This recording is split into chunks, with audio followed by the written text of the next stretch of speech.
Bueno, vamos a los destinos después de la muerte. Vamos a empezar hablando del más popular, ¿no? Valhalla. El Valhalla, sí, señor. En nórdico antiguo sería Valhall y significaría Valhall. algo así como sí, el salón de los caídos en batalla. Aquí van a parar los guerreros muertos de alto estatus, sobre todo, porque el Valhalla, digamos que era un destino después de la muerte exclusivo de la aristocracia. Normalmente se hace referencia en la cultura popular de que todos los guerreros se podrían ganar el Valhalla, pero parece que según las fuentes y demás, estaba reservado para lo mejor de lo mejor de la nobleza, digamos.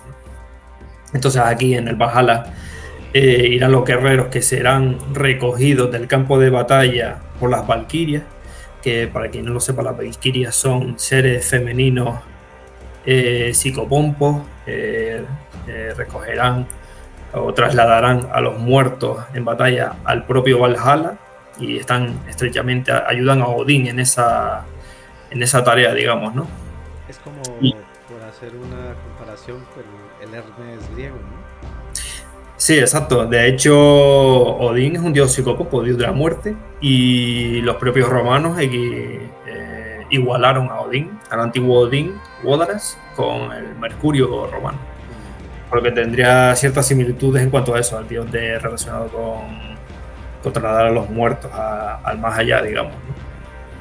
Y bueno, este salón está descrito en las fuentes como un gran salón cuyos techos están ensamblados con escudos. Las columnas que soportan estos techos no son lanzas en vez de columnas. Y, los bancos donde se sentarán los guerreros están forrados con cotas de malla, digamos, ¿no? Wow. Aquí los guerreros, los Einherjar, entrenarán en un aparente bucle infinitamente durante todos los días. Cada mañana se levantan para entrenar, para guerrear entre ellos, para matarse entre ellos, hasta que llegue en un cierto momento en la narrativa mitológica, perdón, el Ragnarok. No Ragnarok. sé si te suena, que Sí, sería, sí. como para resumir un poco, un apocalipsis pagano, digamos, ¿no? Donde pues estos guerreros, estas almas de los muertos en batalla, lucharán junto a los dioses contra las fuerzas del mal, o contra, bueno, del mal, no, del caos, digamos, ¿no? Que serían los gigantes y etcétera y demás. Y, y bueno, aquí no solo los guerreros van a ir a entrenar, sino también tendrán su tiempo, digamos, para beber y alimentarse. La comida es dispensada por un cocinero que se llama Andhrimnir, que cocinará un jabalí durante todos los días. El jabalí, como los guerreros, renacerá nuevamente todos los días y así es como un bucle Un infinito, bucle, sí. digamos, ¿no? Y lo mismo con la bebida. No sé si te suena el hidromiel. Sí, Es la bebida por antonomasia relacionada sí. con los vikingos y demás, ¿no? Pues este hidromiel será fabricado por una cabra que se llama Heidrun, de cuyas ubres, Heidrun. sí, de cuyas ubres emanará pues el mejor hidromiel que te puedas imaginar, ¿no? En el Valhalla. Aquí en el Valhalla también morará Odín, por supuesto, que es el dios de dioses de la aristocracia, digamos, y aquí dará la bienvenida a los guerreros que entren en el salón, donde estará bebiendo. Él solo bebe vino, no se alimenta de otra cosa. Solo bebe vino o hidromiel. Y estará alimentando a sus lobos que se llaman Geri y Freki también, ¿no? Digamos. Pero una vez descrito generalmente al Valhalla, digamos que con lo que te he dicho, es posible que haya detrás de todo este concepto mitológico un posible simbolismo relacionado con la inmortalidad o con el renacimiento, con un posible también locura o frenesí o miedo a la muerte en batalla, a todo lo que inmiscuye la violencia de la batalla, como una especie sí, lo que te he dicho, como una especie de bucle infinito, de frenesí infinito que inmiscuye a la muerte en batalla. Y justamente este ciclo podría iniciarse cuando los propios guerreros son bienvenidos en el Valhalla, ya que tenemos ciertas representaciones gráficas de valquirias con un cuerno de hidromiel, ¿no? que dan como la bienvenida a un cierto guerrero subido en un caballo, ¿no? Y digamos que, por ejemplo, una iniciación de estos guerreros que son bienvenidos por la Valquiria en Valhalla, y ahí comienza su ciclo espiritual después de la muerte. Empiezan a guerrear, mueren, renacen, beben hidromiel, mueren, renacen, beben hidromiel, y etcétera, así, hasta que lleguen Ragnarok, digamos, ¿no? Y una duda. Es imposible cuando cuando estamos hablando del Valhalla y todo esto no hacer una, una reminiscencia a las películas de Marvel, ¿no? Tú como experto en estos temas, lo que se muestra en esas películas de Thor, ¿a ti te cuadra o es muy diferente? Tengo que decir que no he visto las películas de Marvel, solo he visto una y no recuerdo cuál, era de Thor, sí. Pero sí que es cierto que obviamente hace referencias reales a ciertos conceptos mitológicos y demás, pues digamos que en general no forma parte de la cultura popular, pero no es algo fiel, digamos, ¿no? Así que no. A Pero, mí no me llama mucho, me llaman otras cosas de la cultura popular, otras series de televisión, como incluso por después. ejemplo, Pues me gustó mucho una serie llamada The Last Kingdom, El Último Reino, ostras, sí, me suena, ¿eh? The Last ¿sí? Kingdom, Que sí. inmiscuye la vida de una persona histórica que se llama Uhtred, Ujú, Uhtred de Bebbanburg. Y digamos que es un poco más realista dentro de lo que sería la serie de televisión claro. que la mayoría, pero inmiscuye también muchos hechos históricos durante la época vikinga en Inglaterra y demás. Pero en general no es algo, digamos, seriamente concebido como realista, digamos, ¿no? Claro, claro. Si quieres, después hablaremos al final durante. Ya al final sobre una película que a mí me gustó muchísimo, que sí es realista. Ah, mira, Sí, sí, fantástico. sí. Y para recomendarla más bien, Vale, para que se hagan una idea de lo que sería la vida de una persona de la época vikinga, digamos, ¿no? perfecto, Y pues. sí. Y bueno, esta idea de la continua muerte y renacimiento de estos guerreros en el Valhalla podría tener, en mi opinión, una reminiscencia en las sagas, porque en las sagas se nos hace referencia a que ciertos guerreros o ciertos ejércitos, una vez muertos en el campo de batalla, volvían a erigirse, volvían a renacer como no muertos. Pero esta vez, gracias a ciertos practicantes de magia que gracias a la magia negra podían, digamos, erigir a estos muertos y que volviesen a pelear, digamos, ¿no? Y sobre todo con lo que te dije antes, otra vez volvemos al concepto de la vida después de la muerte en el túmulo funerario, ya que en las sagas vemos ejemplos de personas que siguen celebrando banquetes eh, después de muertos en ciertos túmulos funerarios, que después también relataré un mito bastante interesante en una saga sobre ello.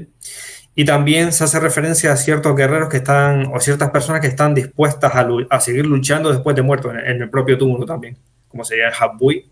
Ujú, Y también creo que se hace referencia a la gesta de Honorum sobre muertos en el inframundo, como si fuese una especie de, como si fuese el Valhalla, quiero recordar.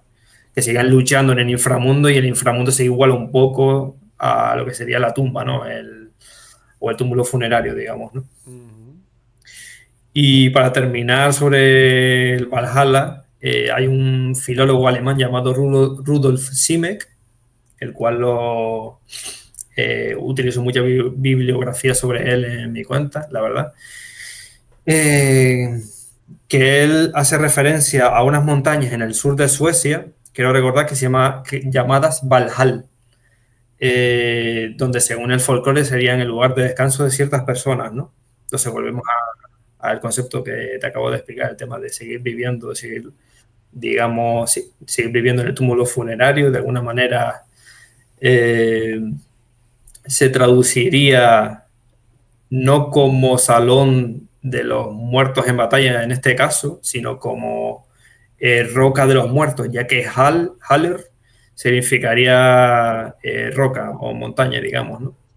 Entonces un poco ahí cuadraría un poco el tema de que posiblemente los muertos o la creencia, una reminiscencia de la creencia del Valhalla estaría relacionada con los muertos en ciertas montañas, ¿no? Posiblemente haría un ritual que me ha parecido bastante interesante, teorizado por un académico. Haría un ritual parecido al entierro celestial en el Tíbet, no sé si te suena, No, la verdad que no, en cuéntame. el cual se dejan los muertos al aire libre y las aves de carroña los devoran un poco. Ah, sí, señor, sí, señor. Pues esto haría un poco, estaría en relación a que las aves de carroña, en este caso los cuervos, que tienen una importancia básica en la iconografía del Valhalla y de Odín sobre todo, pues ellos se devorarían a estos muertos y un poco simbolizaría un poco su traslado al Valhalla, ¿no? Como si los Mm, cuerpos estuviesen relacionados o serían la representación de la Valquiria, digamos, ¿no? Pero sería un poco rizarle el rizo. ya, ya, ya. Sí, y bueno, también se hace referencia a que para llegar al Valhalla, eh, aparte de cruzar un cuerpo de agua en algunas ocasiones, eh, también se hace referencia a que tengas que ser herido por lanza en batalla, ya que la lanza es un arma estrechamente relacionada con el dios Odín. Él tiene una lanza mágica llamada Gugni y sobre todo al ahorcamiento.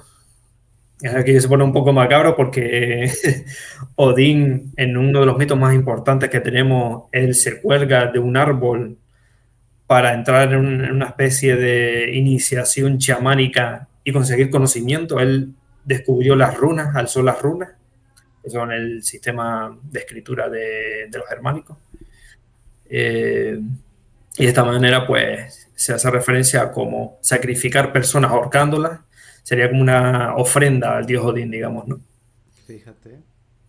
Sí, O sea, lo de la lanza no lo sabía. O sea que sí. si no te harían con lanza en batalla, si no morías por un lanzazo. No, no estaría estrictamente, no sería estricto que muriese por una lanza, sino que también se hace referencia a que si muriese o serías herido por una lanza, creo que no haría falta incluso estar en medio de la batalla, incluso, sino simplemente debería ser herido por lanza para de alguna manera estar ligado a Odín, digamos, ¿no? Mm, Quizás por un sacrificio, digamos, quizás hiciesen sacrificios humanos matándolos con la lanza o perforando a los sacrificados con la lanza. El propio Odín, cuando se cuelga en el árbol, se atraviesa con su propia lanza, fíjate. como ofreciéndose a la divinidad a sí mismo, digamos, ¿no? Y una duda. Ya hemos hablado de que en el Valhalla entraba la nobleza, ¿no? Sí. ¿Y si un noble moría de causa natural? Es muy interesante esa pregunta. No tenemos una, digamos, una respuesta 100% confirmada, pero en mi opinión yo creo que sí iría al Valhalla. Igual que, por ejemplo, normalmente se suele decir que las mujeres no irían al Valhalla, pero yo creo que en ciertas ocasiones sí tendrían ese honor de ir al Valhalla por simplemente ser, digamos, la mujer o la consorte de un gran rey que sí fuese devoto de Odín, digamos, ¿no? Por ejemplo, también tenemos a bueno, sí, los escaldos, que son los poetas de los grandes reyes que le dedicaban versos y que narraban muchas historias sobre la mitología en los grandes salones. Ujú. Pues ellos también irían al Valhalla porque formarían parte de toda la, digamos, la sociedad de clase alta relacionada con el gran rey o conde escandinavo que era devoto del dios Odín. Incluso el propio Odín, digamos que sería un escaldo en sí, o sea, es el máximo representante de la poesía, ¿no? Digamos. Incluso tiene un hijo llamado Bragi, que es un dios poeta, básicamente. Fíjate. Entonces entiendo que ya con ser con ser de la nobleza ya tenías el pase VIP y estaba Eh, asegurado, ¿no? sí, según la verdad, según las creencias que tenía cada uno, pero por ejemplo, si digamos que si cumplías con tu deber como gran líder y morías y tendrías una vida honorable y también defenderías a tu pueblo mediante la batalla y demás, etcétera, etcétera, pues yo creo que en teoría si mueres en el lecho o no tienes la suerte de morir en batalla, pues digamos que no tendría mucha lógica que no fueses al Valhalla, digamos, ¿no? Porque bueno, estamos hablando de una sociedad guerrera, obviamente, ¿no? Sí, durante esta época la verdad es que los asaltos y los saqueos aumentaron bastante, por eso hablamos coloquialmente de época vikinga, Ujú. porque los asaltos y eh, digamos esa romantización de la violencia ya se estaba dando en demasía, digamos, en esta sociedad. Eh, Sobre todo fuera de Escandinavia, cuando saltaban otros pueblos, digamos, ¿no? Pero dentro de Escandinavia también, ¿no? Ya Sí, era... entre ellos también, porque no, cuando hablamos de los países nórdicos en época vikinga, o sea, lo que nosotros entendemos por país hoy en día, no, ellos no Claro, concebían eso, ¿verdad? claro. Los territorios estaban divididos en pequeños reinados y demás, y nunca hubo una unión como tal entre los pueblos nórdicos, estaban bastante separados entre sí. Muy, muy parecido, me imagino, a la Grecia clásica, las ciudades-estado, ¿no? Sí, Vale. sí, digamos que habían pequeños territorios, digamos, y bueno, muchas veces pues tenían problemas entre ellos, hacían la guerra entre ellos y digamos que, bueno, no había una unión como tal, digamos, ¿no? Ujú. Vale. Bueno, una vez descrito un poco el Valhalla, pasaríamos a Folkvanger, que sería traducido como campo de las gentes. Aquí tenemos que sacar a la palestra otra diosa, la diosa más importante que tenemos en la mitología nórdica es Freya, y según el poema Grimnismal de la Edda Poética, Freya va a recoger a la mitad de los guerreros caídos en batalla. Ella va a ser la encargada de recoger esos cuerpos, digamos, y llevarlos a Folkvanger. Y la otra mitad irá al Valhalla con Odín, según lo que nos cuenta este poema. Sin embargo, no tenemos mucha más información sobre Folkvanger. Sí que es cierto que se nos nombra la morada de Freya dentro de lo que es su reino, que se llamaría Sesrumnir, que significa algo así como la de muchos asientos, Ujú. y posiblemente haga referencia a un salón, ¿no? Entonces, eh, en mi opinión, esto ya es cosilla mía, creo que es posible que Sesrumnir estuviese dedicado a los grandes devotos de la diosa Freya, posiblemente aristócratas también, y Folkvanger sería como un poco más general, ¿no? Dedicado a aquellas personas que mueren con honor y posiblemente en sacrificio también, ¿no? Incluyendo mujeres, porque Freya es diosa de la fertilidad, es diosa de muchas cosas, la verdad. Diosa de la fertilidad, de la guerra, de la magia, de la sensualidad, de la abundancia, digamos, ¿no? Y posiblemente este reino, este destino después de la muerte, posiblemente sea concebido como un poco más benévolo que Valhalla, que es un poco más como una especie de condena, digamos, ¿no? Fíjate, ¿no? O sea que el Valhalla para ti es como una condena, por lo que has comentado. Sí, si yo fuese digamos, un vikingo de nórdico, no me gustaría o no encontraría apetecible ir al Valhalla, porque eso de estar todos los días hasta que llega el Ragnarok luchando y que me maten y tal, no me gustaría estar sometido a ese estrés, digamos. Y Con entiendo todo lo que conlleva. que este nuevo sitio que estás comentando, el Forbander, Folkvanger, sí, campo de Folkvander, las gentes. esto es para la gente común, ¿no? Los que no eran de la aristocracia. Freya también estaba relacionada con la aristocracia, porque su nombre, Freya, realmente no es un nombre, como digamos, como si fuese Odín, sino un título honorífico. Significa la señora, como una señora de la nobleza, digamos, ¿no? Ujú. Realmente es posible que tuviese, por eso es posible que tuviese varios nombres en la época vikinga, y de hecho los tenía, como Odín. Y digamos que eso, que Freya realmente no es un nombre, sino un título, digamos, honorífico. Entonces sí estaría más relacionado con la aristocracia. Y como te digo, sí es posible que fuesen aristócratas devotos de ella a su reino, pero también tradicionalmente se entiende que mujeres serían devotas de Freya, como por ejemplo hay un barco funerario dedicado a una gran reina noruega del siglo IX que posiblemente esté bastante relacionado con el culto a Freya y posiblemente pues esa mujer digamos que tendría el honor de visitar o sí, de visitar el reino de Freya y pasar ahí su nueva concepción espiritual, digamos. Ujú.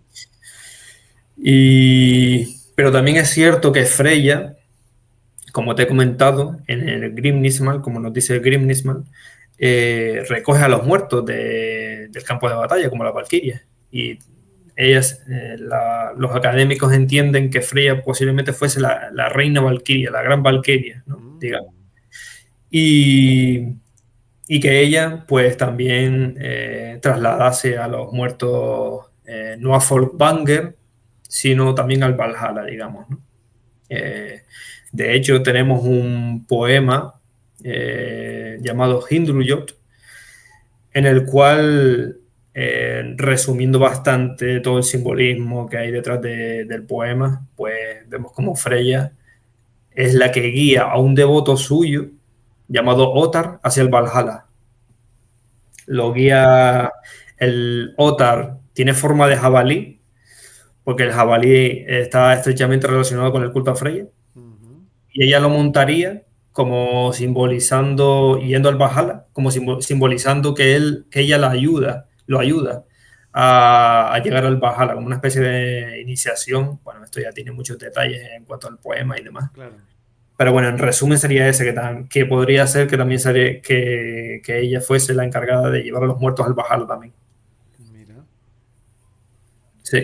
Y si recuerdo, si no recuerdo mal, Freya era la esposa de Odín.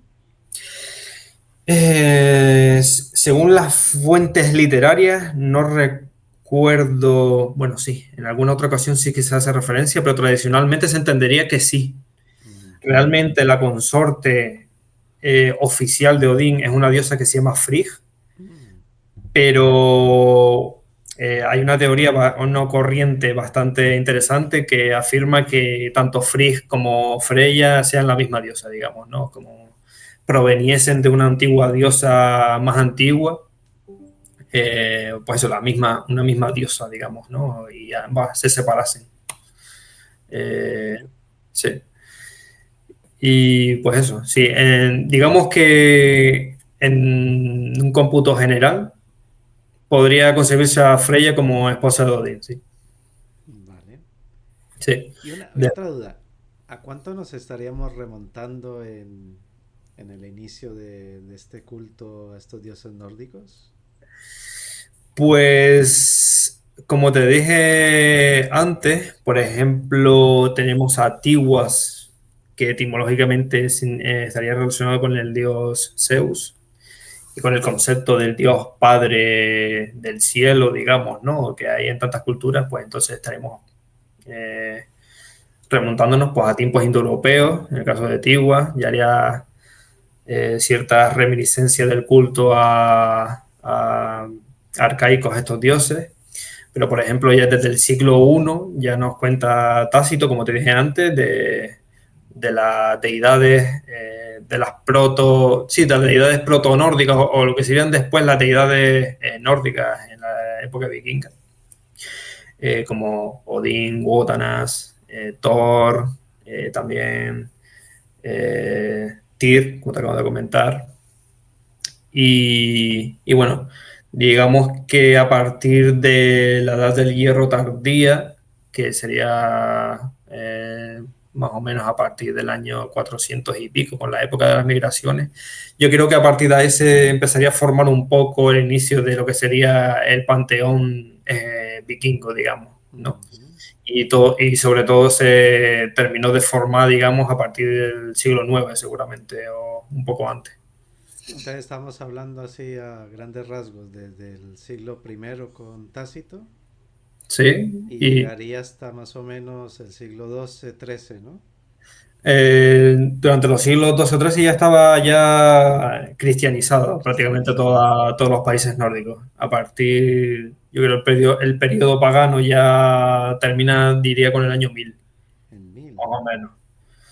En Fíjate. Suecia tardó bastante más en cristianizarse oficialmente, pero yo creo que a partir del siglo X y siglo XI ya el cristianismo ya estaba haciendo mella en la mentalidad pagana en Escandinavia. Ujú. Entonces Sí, estaríamos tampoco. hablando más aproximadamente, ¿no? 1000 años, ¿no? De culto. Y desde que los dioses protogermánicos pues empezaron a, digamos, a ser recopilados en las fuentes literarias hasta más o menos el año 1000, sí, más o menos.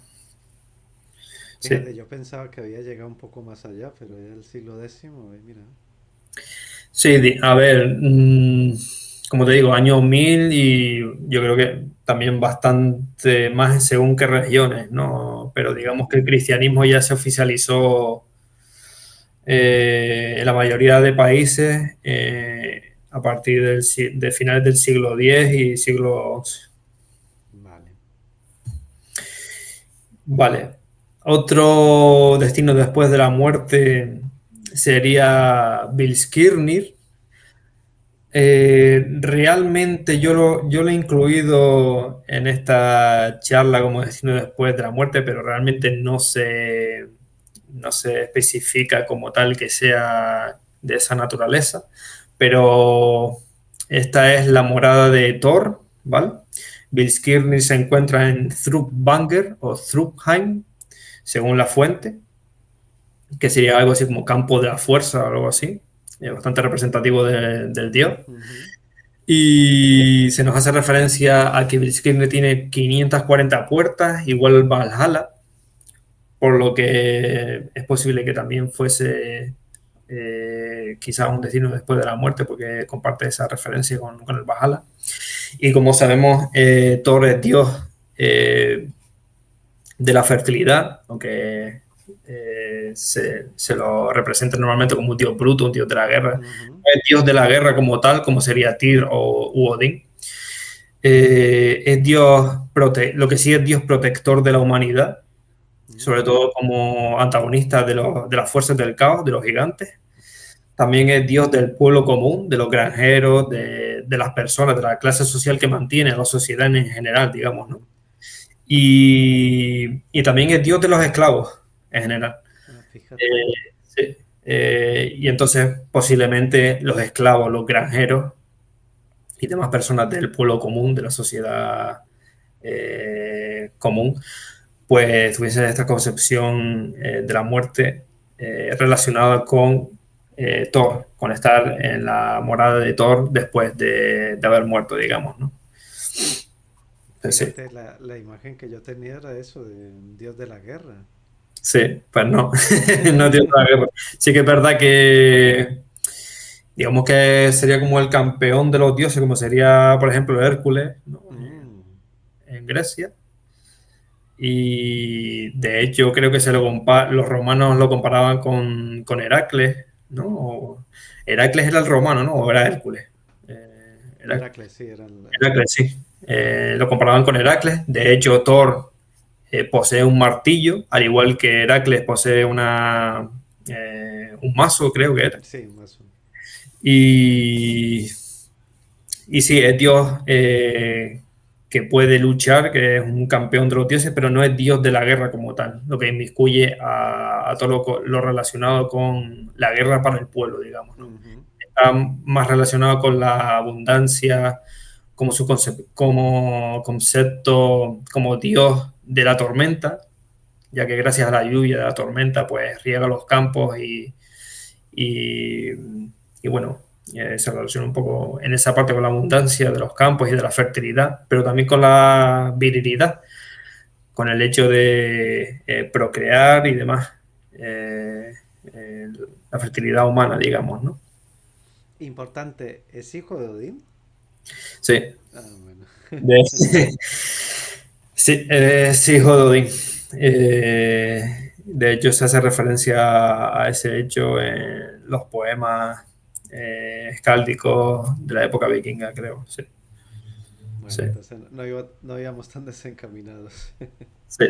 Lo que pasa es que sí es posible que antes de la época vikinga y antes de que se formase el panteón nórdico, realmente no fuese concebido como hijo de Odín, como, porque ya te he dicho que Thor estaría emparentado con otros dioses de la tormenta, un poco más relacionados con el Padre del Cielo, puede ser. No sé si aquí estaría muy ajustado.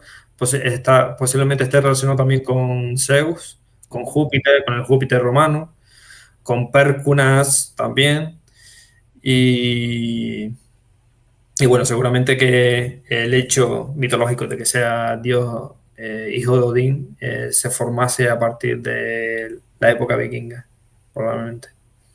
Bueno, y me imagino que sería el dios de los vikingos, ¿no? Sobre cuando iban en sus dracares. Thor, Sí, Thor fue el dios más venerado de la época vikinga, de ya. lejos.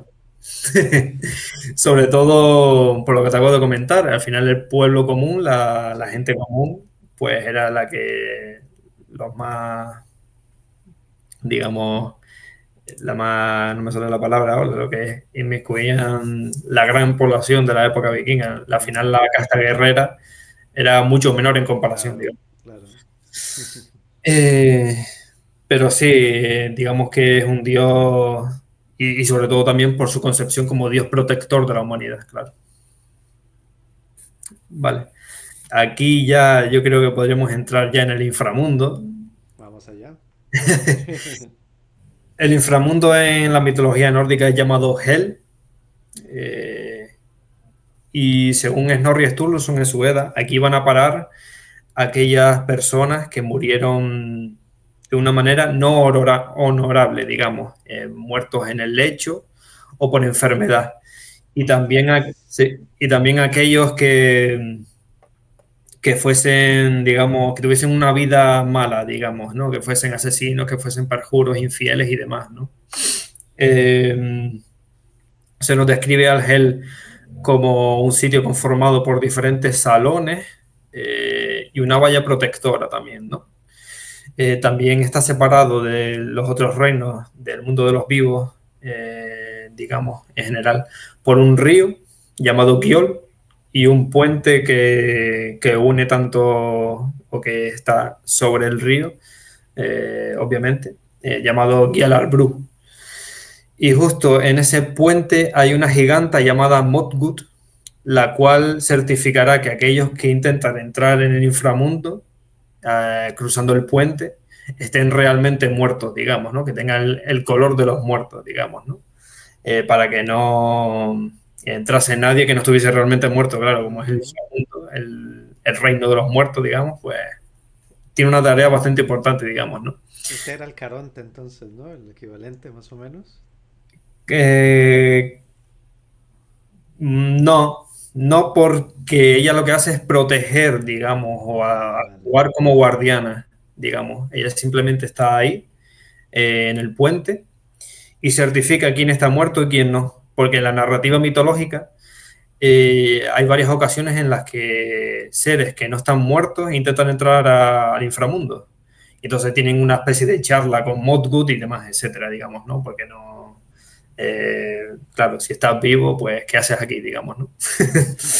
Y, pero bueno, en general, digamos que pese a lo que vamos a estar acostumbrados en nuestra concepción occidental, debido a las religiones monoteístas, el tema de la dualización y demás, el inframundo nórdico no es un lugar de castigo, como te he comentado, sino la representación del más allá, digamos, en general. La mayoría de las personas de la época vikinga, pagana, seguramente irían al Hel, digamos. Ujú.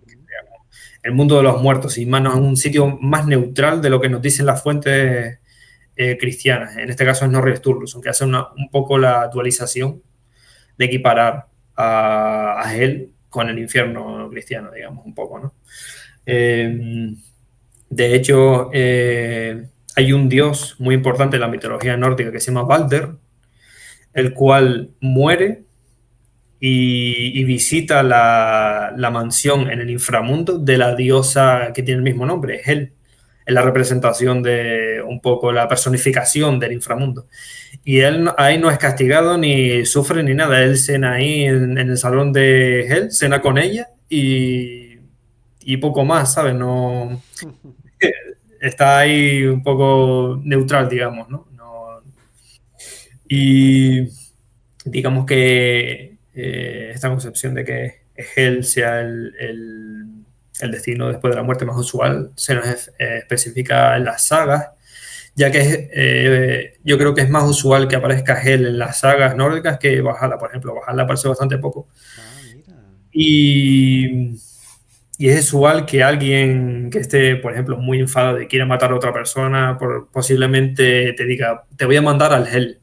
Y, y consecuentemente, pues intente clavarte un hacha en la cabeza, digamos, ¿no? Mandarte al Hell sería una metáfora de, pues, asesinarte, digamos. Por lo que, en resumen, digamos que es la representación, pues, de la tumba. La tumba, pues, acoge al muerto y lo protege, digamos, ¿no? Como hace la valla que, que rodea el inframundo Hell, digamos, ¿no? Un poco así. Y bueno, como te he dicho, Hell estaba separado del mundo de los vivos por un río. Ujú.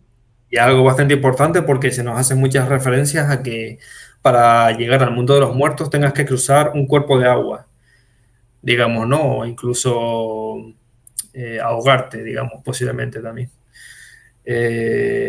Posiblemente mediante el uso del barco, como te dije antes, posiblemente el barco en los rituales funerarios jugase ese papel de llevar al muerto pues al inframundo, al más allá, digamos, ¿no? Y, y bueno, como esa, hay muchas más referencias de que Hell estuviese separado por cuerpos de agua, ¿no? O que el medio para llegar al Hell era cruzar un cuerpo de agua. Fíjate. Entonces, Sí, si te he entendido bien, aquí iría el resto de la sociedad que no sí, fueran de la nobleza, ¿no? exacto. El resto de personas, claro, como Valhalla era un destino bastante exclusivo de la nobleza y del culto a Odín, que era un culto bastante exclusivo también, pues digamos que el Hel, en términos generales, pues era la representación del más allá para la sociedad, digamos, ¿no? Ujú. Sí. Entonces, para la nobleza tenemos tres destinos posibles, ¿no? Sí. También es, perdón por complicar un poco la cosa, pero es posible que Valhalla, Folkvanger y posiblemente, sí, como te he dicho, estos destinos, incluso otros salones, estuviesen dentro del propio Hell, Oh. digamos. Pero esa ya es una teoría un poco más complicada y digamos que en términos generales, pues vamos a un poco a separar estos diferentes conceptos Ujú. de forma más básica, digamos. Entiendo. Pero sí, sin embargo, a pesar de lo que te acabo de comentar, de que Hell eh, es concebido como algo neutral, dentro de Hell hay una ubicación llamada Nastronder, que se llama Playa de Cadáveres. O sea, que es traducido como Playa de Cadáveres, perdón. Y aquí irán a parar la peor calaña de la sociedad, digamos, aquellos perjuros, aquellos asesinos sin honor y demás, ¿no? Digamos. Y dentro de esta ubicación esta ubicación se sitúa lejos del Sol y se sitúa al norte de Hell, digamos. Y aquí hay un salón cuyas paredes están ensambladas con serpientes que gotean veneno. Y aquí los asesinos y las personas sin honor serán castigadas por un dragón llamado Nidhogger, que se traduciría algo así como el que golpea con odio, algo así. Mm. El cual se nos dice que sorberá a los muertos. Y posiblemente una referencia a cómo sus almas perecerán para siempre, digamos, ¿no? Esto sería como una especie de infierno en la mitología nórdica, así, un poco más específico, digamos, ¿no? Ujú. Obviamente tiene sus influencias cristianas y demás con el tema de las serpientes concebidas como relacionadas con el infierno, incluso también es bastante relevante como la serpiente es muy importante dentro del paganismo nórdico, entonces es normal que los cristianos cogiesen a la serpiente y la concibiesen como algo relacionado con el demonio y con el infierno, Claro, digamos. claro. En general, eh, aquí sería un poco la definición de la playa de cadáveres, Nastronder, como una especie de infierno, ¿no? Tenemos que tener en cuenta el nombre de este sitio, que también hace referencia a que estos muertos tendrán que cruzar un cuerpo de agua.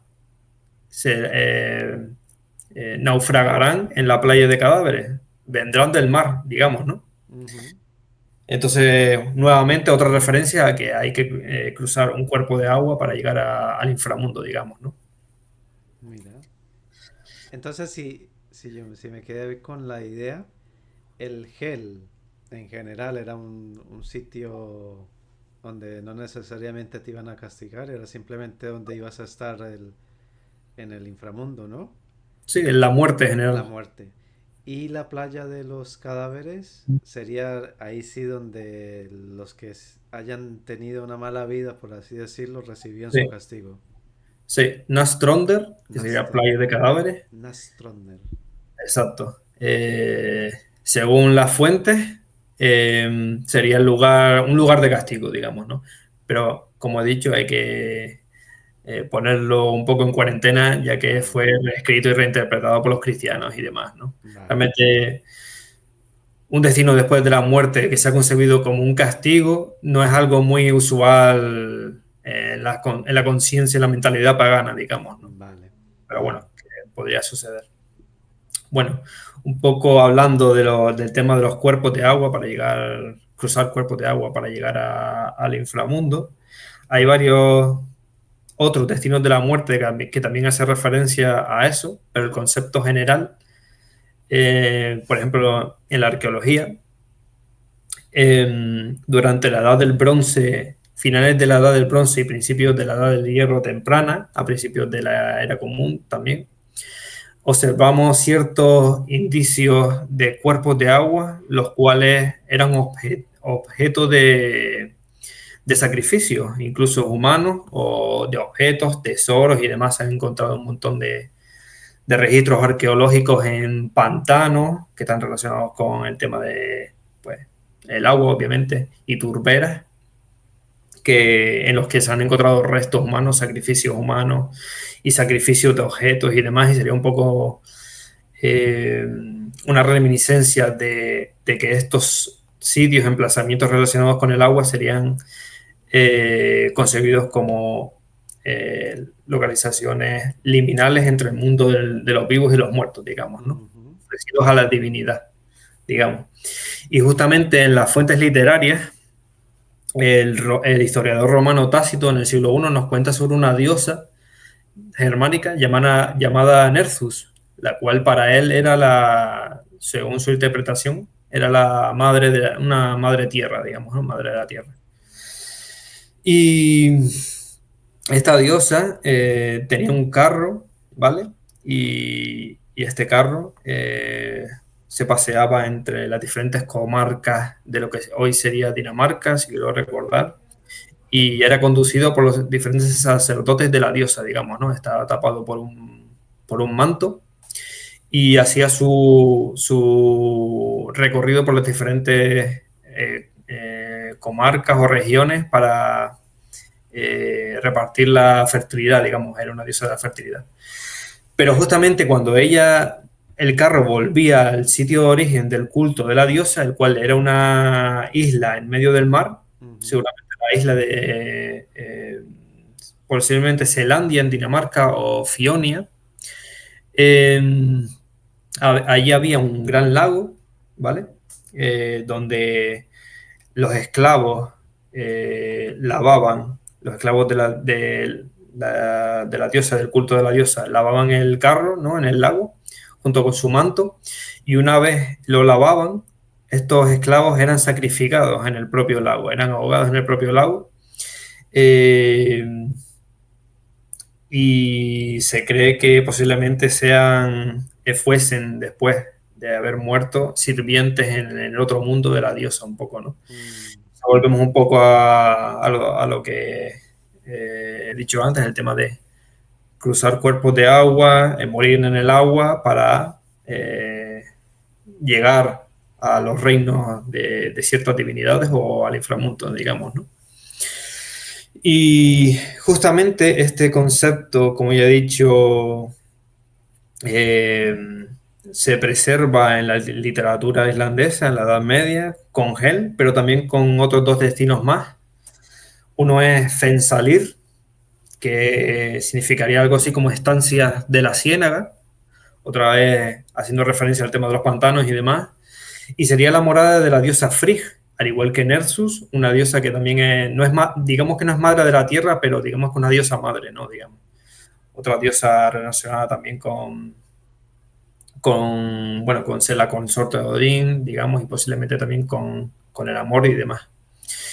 Y bueno, aquí posiblemente también llegasen personas sacrificadas en ciertos cuerpos de agua, en pantanos, digamos también, posiblemente sacrificados a Odín, porque Frigg es consorte de Odín y seguramente Odín también estaría en Fensalir en ciertos momentos, digamos, ¿no? Y entonces, digamos que serían sacrificados en la ciénaga, en cuerpos de agua, en pantanos, y fuesen a Fensalir, a los dominios de la diosa Frigg. Ujú. Y sí, No sé, me está viniendo a la mente. Puede ser que igual me estoy confundiendo, pero en Dinamarca no se encontró en un pantano sí. a un hombre, ¿no? El nombre, yo recuerdo el nombre de Tolund, no Sí, sé si lo sí, he sí, sí. dicho bien, Sí, sí, sí, sí. que creo que fue incluso ahorcado, a lo mejor me estoy tirando un triple, pero no recuerdo, y drogado o algo así. Y sí, la verdad es que se han preservado momias, las turberas y demás por el hecho eh, creo recordar el tema del ácido de, de estas turberas, del agua que se crea en estos ecosistemas. Ujú. Creo que hace que preserve mejor los cuerpos, algo así. No, no estoy muy... Algo así, digamos. Pero esto No es un sacrificio, ¿no? Fue un sacrificio sí, podrían ser sacrificios, sí, parece que son sacrificios. Y algo que me está llamando mucho la atención es que en el mundo nórdico los sacrificios humanos estaban a la orden del día, ¿no? Existieron, según lo que nos cuentan las fuentes literarias, pero digamos que no, supuestamente no eran tan usuales, digamos, no Mm. eran específicos, ya que ellos, por lo que pueda parecer, al contrario, digamos que ellos valoraban bastante la vida. Mm. eh, y justamente porque valoraban tanto la vida, pues hacían estos sacrificios humanos tan importantes para despertar los poderes sobrenaturales de los dioses o de otros, digamos, otros poderes divinos, digamos, ¿no? Incluso se hace referencia a que los propios reyes eran sacrificados cuando había épocas de calamidades, por ejemplo, durante años. Eh, pues el propio rey, que era el responsable de ofrendar, de mantener el orden cósmico, digamos, entre comillas, y la fertilidad del pueblo, pues ya que no lo había resuelto y tal, pues era sacrificado, digamos, ¿no? Como ofrenda a los dioses, porque era su elemento más importante de la comunidad, el rey, digamos, ¿no?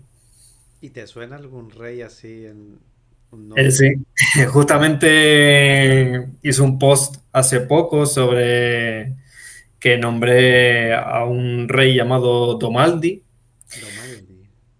Eh, lo que pasa es que este rey está un poco...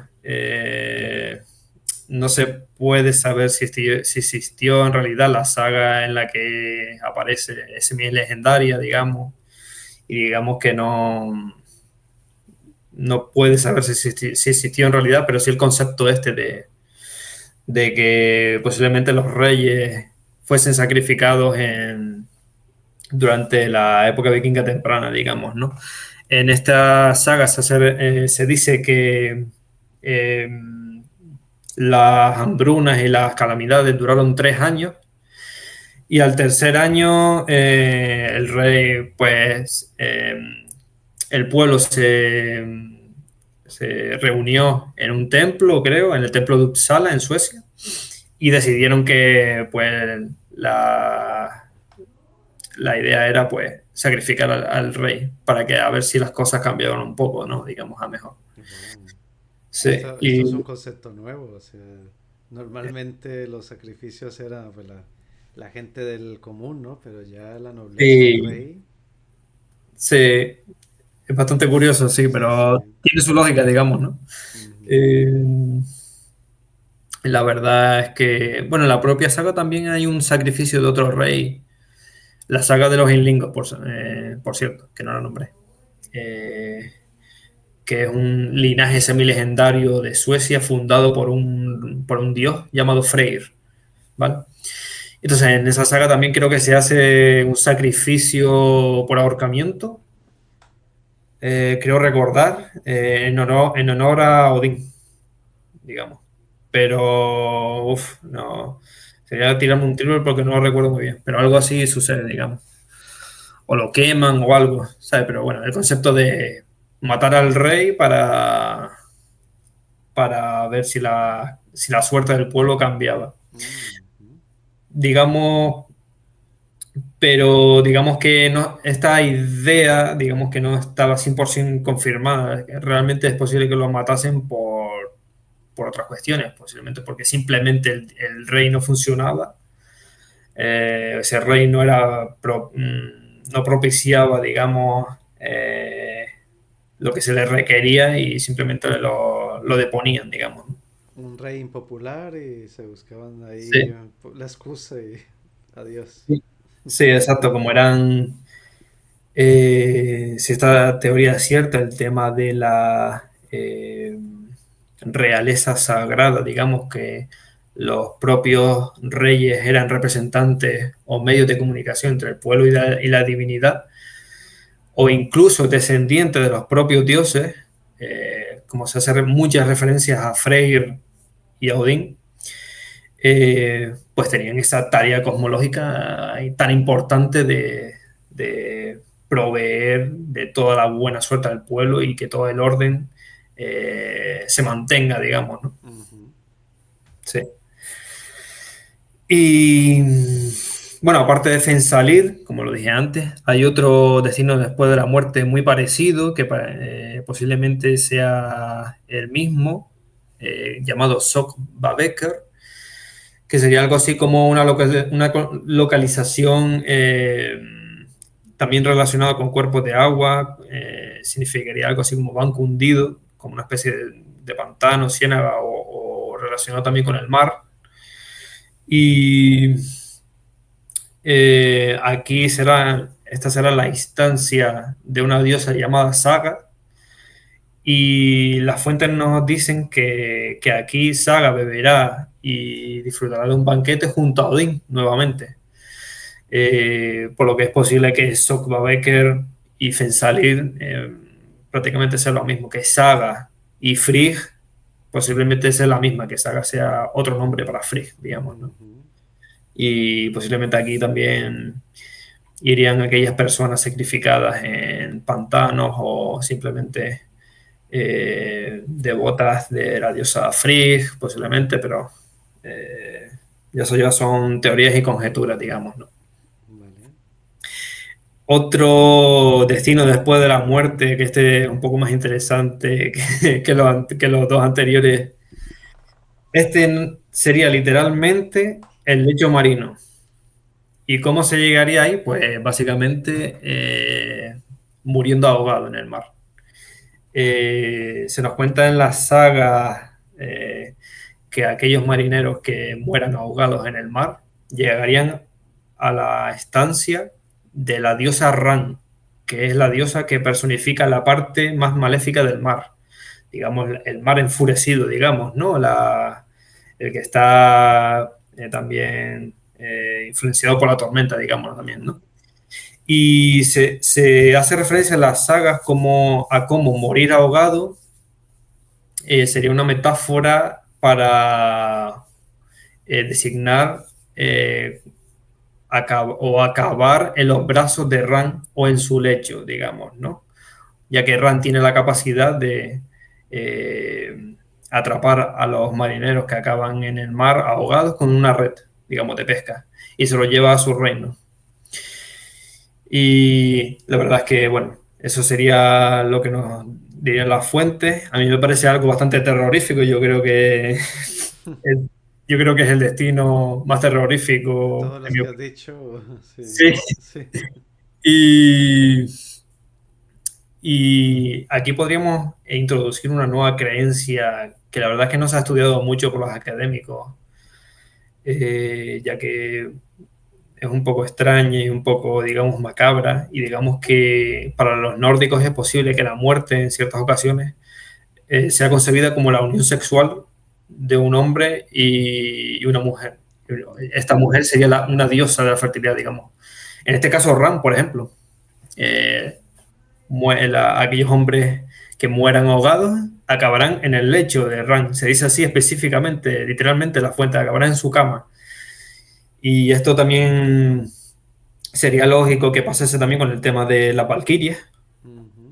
doncellas de la muerte que recogen a los hombres en batalla, digamos, ¿no? Otra vez volvemos al concepto de la unión, digamos, ¿no? De un ser sobrenatural femenino con un hombre, digamos, ¿no? Posiblemente hay una concepción erótica ahí, ¿no? De la muerte concebida como la unión sexual con una diosa, digamos, ¿no? Y es posible que también sucediese con la diosa Freya también, ¿no? Es posible que hubiese un culto dedicado a Freya en el cual, digamos que reyes paganos estuviesen de alguna manera ligados a la diosa Freya como una especie de marido, ¿no? Digamos, como una especie de esposo de la diosa Freya, digamos, y que al morir, pues, llegasen a los dominios de Freya, digamos, ¿no? Y hablando, ya que estamos hablando tanto de dioses, ¿habían templos como tal en el mundo nórdico? Sí, se han encontrado evidencias arqueológicas de que ellos usaban, y literarias, de que ellos usaban templos. El término para templo sería Hof, en nórdico antiguo. Se han encontrado unos cuantos registros toponímicos en Escandinavia sobre Tof, por ejemplo, Thorhof, Hof de Thor o templo de Thor, digamos, ¿no?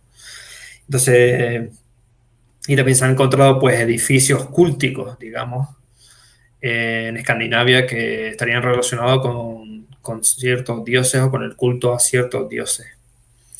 Recuerdo uno en Suecia, en Uppland, puede ser, ahora no recuerdo bien. En Lilla Ulevi, que está en Suecia. Recuerdo la pequeña región, pero no recuerdo la parte, si era el norte o sur.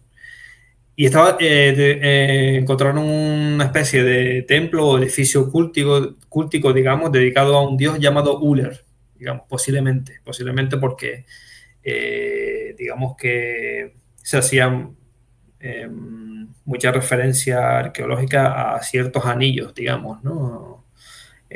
Sagrados.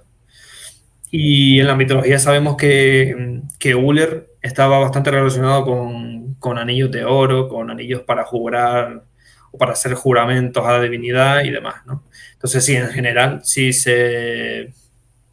había templos como los conseguimos nosotros en nuestra sociedad, digamos. occidental. ¿Y ha sobrevivido alguno que se pueda visitar? No, que va, que va. Ya tenemos suficiente con que lo hicieron. Ay, perdón.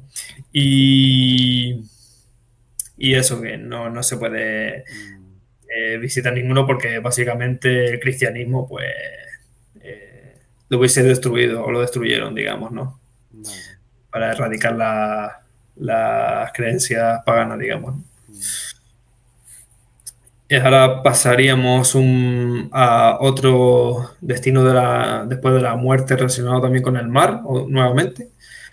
Eh, Realmente en las fuentes no se hace referencia como tal a que aquí irían a parar ciertas personas, pero es probable que Noazun, que sería traducido como ciudad de barcos, la representación de un muelle, digamos, sería el destino de aquellos marineros relacionados con las profesiones relacionadas con la pesca, todas las actividades marítimas, la navegación, ujú, ya que hay un dios que habita este lugar llamado Njord, que es un dios relacionado con la fertilidad y con todo lo que te acabo de decir, con la pesca, con todas las actividades marítimas que inmiscuyen el litoral costero, digamos, ¿no?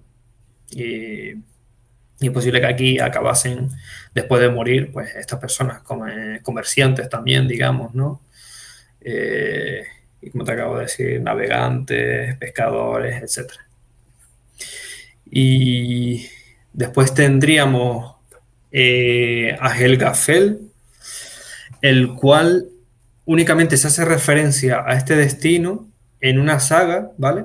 La saga Eyrbyggja, y curiosamente este destino sí se puede visitar en la vida real, porque realmente sí fue una montaña, digamos, ¿no? En Islandia, en la península, en el oeste de Islandia, en la península de Snæfellsnes, no sé si lo he dicho bien, y digamos que en esta saga se nos nombra a un jefe llamado Thorolf, el cual decide viajar desde Noruega a Islandia, emigra a Islandia, ahí se asienta, construye su templo, su casa y un muelle en honor a Thor, ya que era el devoto de Thor. ujú. Y justamente él venera esta montaña de la que estamos hablando y él creía que después de la muerte su familia iba a vivir en la montaña. Un poco en referencia a lo que hemos dicho anteriormente sobre la vida después Sí. de la muerte en túmulos y en montañas, en sitios geográficos, digamos, ¿no? Y él eh, ordenó que nadie podría mirar a la montaña sin antes haberse bañado y tampoco se debería derramar sangre sobre la montaña. Entonces es bastante relevador como él concebía la montaña como un sitio sagrado, digamos, ¿no? Que es Ujú. algo bastante usual en los paganismos, digamos, en Europa. Y justamente más tarde en la historia, en la saga, un pastor va a Helgafell, sube la montaña y empieza a oír como un jolgorio, ¿no? Como un choque de copas, como si se estuviese celebrando un banquete. Y justamente hay una apertura en la montaña donde, digamos que se representa como los muertos celebrando un banquete en Helgafell, un poco lo que te decía también antes, ¿no?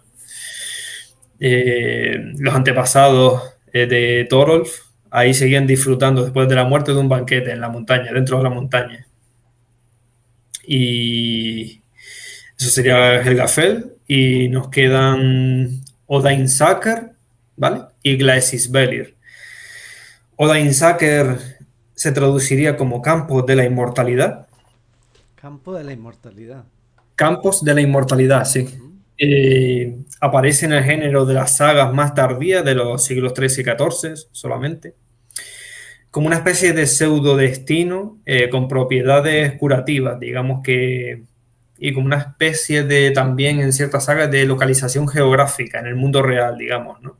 Un poco la tradición legendaria, en el que allí se curarán las enfermedades y la vejez de los humanos que consigan llegar ahí. Su aparición más antigua sucede en la Gesta Danorum de Saxo Gramático, la nombramos antes, en la forma lingüística Udensacre, que podría concebirse algo así como tierras del sureste o incluso inframundo, incluso en la propia gesta de Noru. Se hace referencia geográfica a que Udensacre estaría en el inframundo, digamos, ¿no? Posiblemente, ¿no? Pero en general, digamos que no hay muchas referencias literarias a que fuese un destino real en la época vikinga y demás. Posiblemente tuviese un concepto pagano, pero que sea fuese realmente un producto medieval relacionado o influenciado por las creencias cristianas, la edición de los cristianos de la época medieval y posiblemente también por la cultura clásica, ya que parece que es como una especie de campos elíseos griego, digamos, ¿no? Sí. Eh, y bueno, después tendríamos Glacis Belir, que se traduciría como campos brillantes, sería un concepto parecido a Odain Sakr. Y también aparece en las sagas más tardías como la sede espléndida de un rey llamado Guðmundur. Y también se ha intentado relacionarlo con Glasir, el cual es una ubicación como una especie de arboleda cerca del Valhalla a nivel mitológico, ¿vale? Por lo tanto, posiblemente fuese una región, originalmente una región específica a nivel mitológico, digamos, ¿no? Simplemente. Eh, pero bueno, habiendo descrito estos dos conceptos, es posible que digamos, el concepto de una especie de campus elíseos griego, una especie de paraíso, digamos, verde, como un jardín, como se especifica en otras fuentes, no estaría del todo evidenciado en las creencias nórdicas, digamos, ¿no? Seguramente sean ambos productos del sincretismo religioso cristiano y seguramente influenciado por la cultura o la literatura clásica, ¿no? Digamos. Ujú.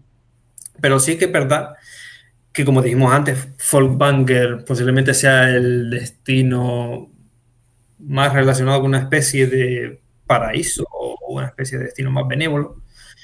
Y justamente Itfadlan, que lo nombramos antes, el explorador musulmán, el cual pudo presenciar un ritual funerario en primera persona, él nos cuenta que se hace mención a un paraíso bello y verde como un jardín, donde esperará al aristócrata al que se le había dedicado el ritual funerario y a la esclava que se le había sacrificado con él. Entonces, pues bueno, tenemos esta posible concepción de posible paraíso bello y tal y demás, como el cielo cristiano, digamos, ¿no? Ujú. Sí. Y por último tendríamos a Gimle. Gimle, según un poema importante de la Edda poética, se representa como un lugar más bello que el sol, cubierto de oro, donde la humanidad se protegerá durante los hechos del Ragnarok, ya que el Ragnarok va a destruir el mundo como tal. Los humanos tendrán que protegerse como puedan. Entonces Gimli les proporcionará este refugio, digamos, ¿no? Mm. Después de la destrucción del mundo, digamos, ¿no? Eh, sin embargo, el propio Snorri Sturluson en su Edda una vez más, equivale o iguala a Gimle como una especie de paraíso celestial donde las personas buenas irán después del Ragnarok. Eh, Literalmente lo posiciona en el cielo. Aquí también estarán los elfos de la luz, que son criaturas importantes paganas en la mitología nórdica, pero que parece que él los iguala un poco a los ángeles cristianos, digamos, ¿no? Ujú. Iconografía del cielo cristiano y demás, ¿no? Y, y justamente el Ragnarok parece que él también lo iguala al día del juicio final cristiano y es un poco, lo reinterpreta de su manera y narra un poco lo que sería el concepto de Gimle en la narrativa mitológica, digamos, ¿no? Y también es posible que Gimle fuese originado en la tradición islandesa, ya que en el Ragnarok se hace mucha referencia a que el fuego destruirá el mundo, digamos, ¿no? Y justamente, pues, Islandia es una isla azotada bastante, bastante Volcánica. sí, volcánica por los desastres naturales volcánicos y demás. Y posiblemente fuese concebido como una especie de refugio para salvarse de este apocalipsis, digamos, un poco natural relacionado con un volcán, posiblemente, ¿no? Mm, claro. Digamos que es una especie de refugio geográfico. Ahora que estabas mencionando lo de los elfos de luz, Sí, se me vino a la mente lo del Señor de los Anillos, donde después de la guerra del anillo y todo esto, donde iban donde se fueron los elfos sí. y los hobbits. Es muy parecido a esto del Gimle que comentabas. Un sitio así La, de luz y tal. la saga entera de Señor de los Anillos fue basada Mm, en gran parte en la mitología nórdica. claro, claro. Quiero recordar también Tolkien.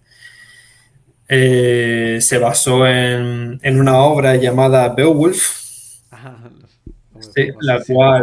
sí, la cual relata hechos, es una obra anglosajona, ¿vale? Posiblemente escrita en el siglo X, si no mal lo recuerdo, pero que narra hechos de un par de siglos, en un par de siglos antes, a la época vikinga, en Dinamarca, ¿no? Entonces hay un montón de iconografía y referencias sobre los grandes salones paganos, el honor de la guerra, el honor salvar a tu rey y demás. Mm, Y la verdad es que es una obra bastante bonita y está muy bien para aquellos que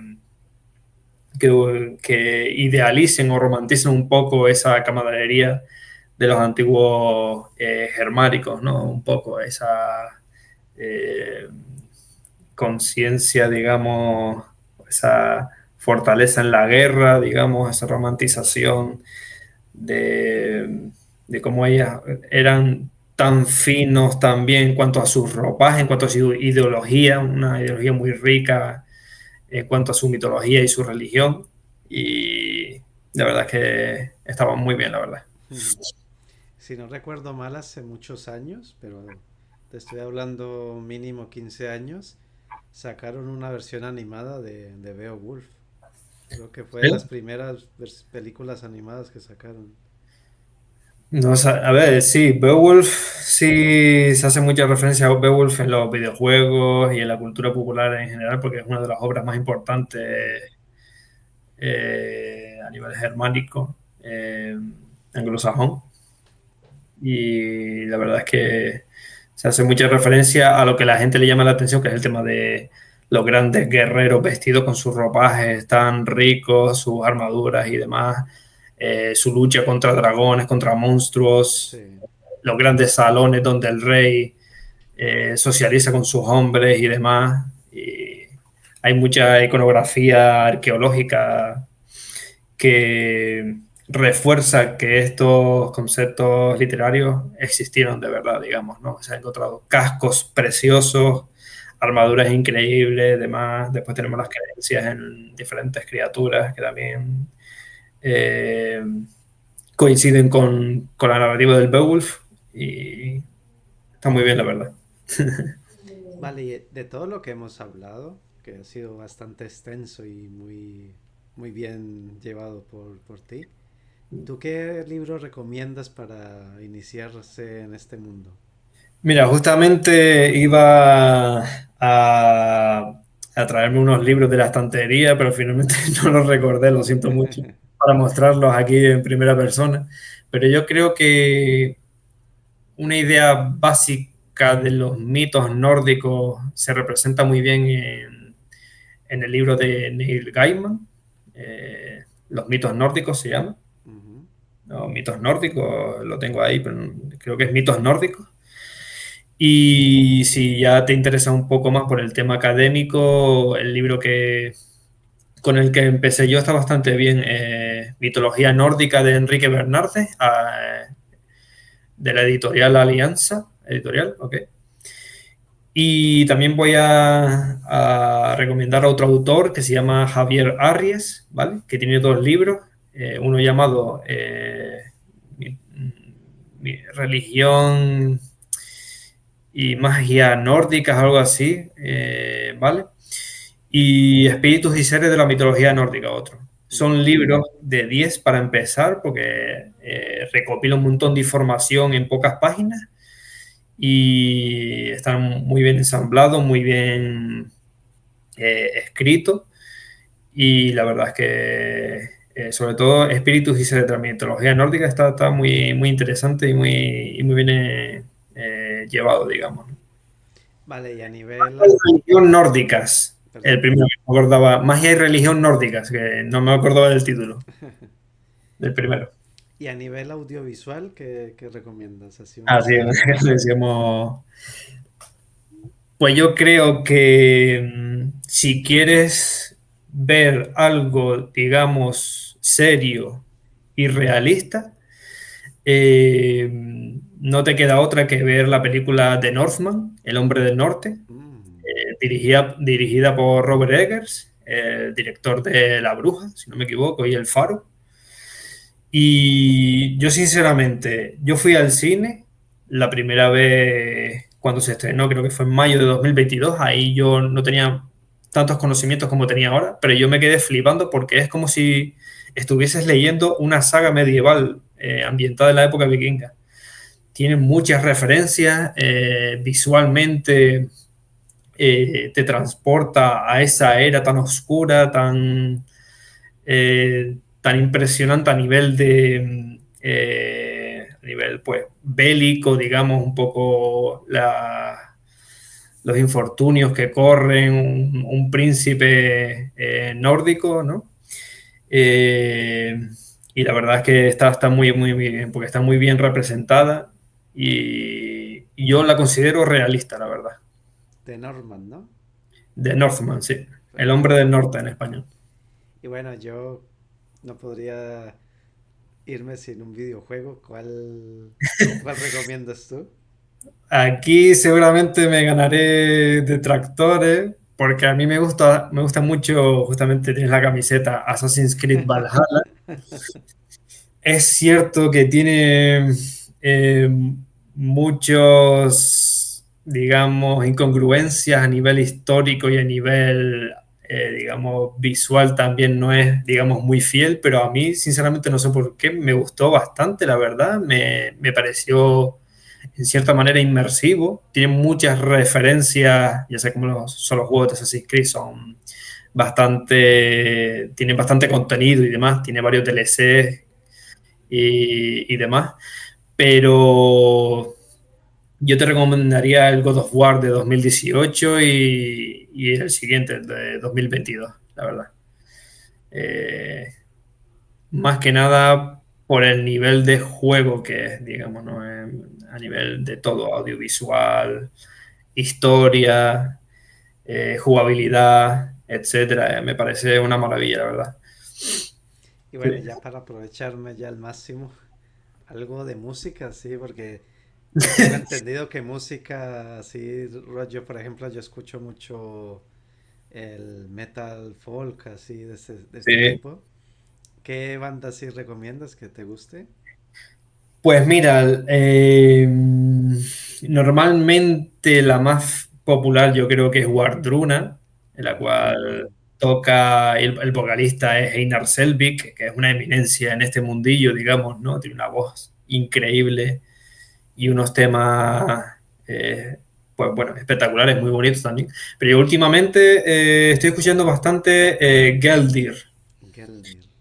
y me gusta bastante la voz del vocalista. Me, Me flipa, la verdad. Yo creo que me gusta incluso más, pero esto es un gusto personal. La prefiero a la de Einar Selvik, pero bueno, Fordon también es muy buena también, pero bueno, para elegir hay muchas, la verdad. Pero yo me quedaría con Geldir y Wardruna. Perfecto. ¿Te ha quedado algo en el tintero de todo lo que hemos hablado? No, la verdad es que me lo he pasado bien. Es cierto que no tengo, digamos, una cierta labia, digamos, ¿no? Me ha costado un poquito en ciertas ocasiones explicar ciertos conceptos. No, pero te has explicado muy bien. Yo Sí, me lo he pasado realmente bien. He aprendido mucho porque mis conocimientos pues eran muy generales sí. y ha habido muchas sorpresas, como por ejemplo lo de Thor, no me lo esperaba. Sí, Y sí, también el tema de los sacrificios, las, los destinos a los que sí. iban los muertos también me ha llamado la atención porque era casi como, dependiendo del lugar, pues ibas a un sitio, ¿no? Sí, es cierto que yo lo he extendido un poco porque digamos que no hay mucha información y realmente no se hace tanta referencia a que los muertos irían a ciertos lugares como nos gustaría, como he explicado yo, por ejemplo, Noazun, no se hace referencia explícita a que los muertos irían a Noazun o a Vilskirnir, pero bueno, yo lo he hecho un poco más ameno para incluir más información interesante y Claro, quién sabe, posiblemente ya no sea específicamente que fuesen a Vilskirnir, sino su propia concepción en relación a una posible morada de Thor, querían con Thor o la propia Helga Fell, que al final fue una creencia específica de un hombre que fue a Islandia, que era devoto de Thor, y él creía que esa montaña pues era el destino después de la muerte de su familia, digamos, ¿no? oye, es que ¿cuántas personas se puede montar Claro, un claro, mundo, Así, exacto, exacto. Al final las creencias de esta gente no las podríamos concebir como una religión monoteísta, donde hay unos claro, claro, dogmas, donde hay un libro que te dice claro. que esto es tal así. Eran creencias que diferían a nivel geográfico, cultural, temporal, incluso creencias sincréticas con otros pueblos, con el cristianismo incluso. Ujú, Así que es muy complicado decirte, pues estaban estos y estos, claro. o estos no, pues, no existían al final. Es imposible.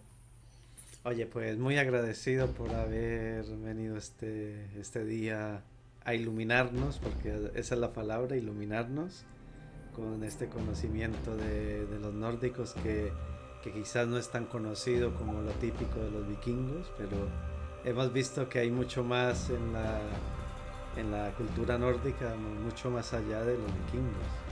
Sí.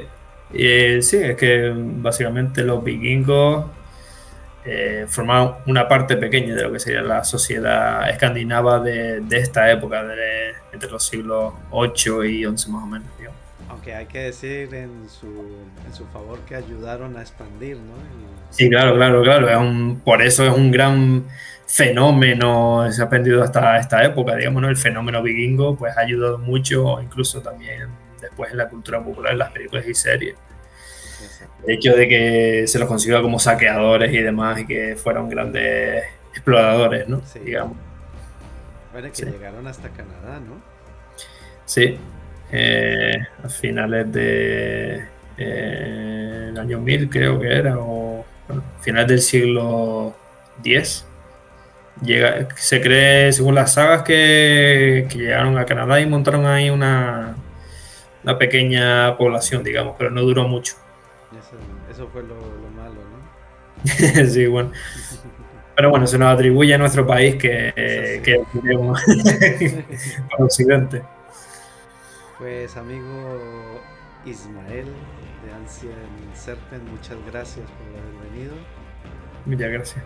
y nos veremos en una nueva ocasión porque yo no sé tú, pero yo tengo muchas ganas de seguir aprendiendo y estoy seguro que todavía hay mucho, pero que muchísimo por aprender de los Sí, sí, nórdicos. sí. Y yo también, que esto no es poco, digamos, ¿no? Muchísimas gracias y espero que os haya servido para aprender un poco más sobre la mitología. Pues muchas gracias amigos por habernos visto esta noche. Nos veremos en la próxima. Hasta luego.